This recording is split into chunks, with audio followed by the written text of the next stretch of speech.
President Trump wants to protect women, particularly in sports, and it makes sense. You know, we can now say that there are two genders, male and female, contrary to what some want to believe, but there are two.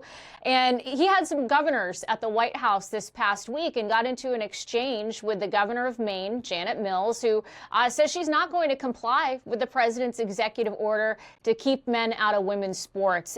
What do you think about this, Coach? I was one of these people growing up, and you showed great respect for the opposite sex because we're stronger, we're physical, we're more athletic. But that doesn't mean anything. I also remember when Title IX came in.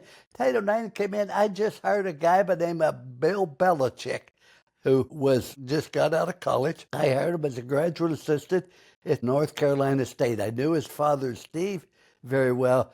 And I didn't have any idea Bill would turn out to be the great coach he is, but I hired him. And then about 3 months later, they introduced Title IX, which says you can only have so many assistants, etc. I had to let Bill Belichick go because my feeling, last in, first out. And we had to let him go. It wasn't right, it wasn't fair, but it was the proper thing to do at that time.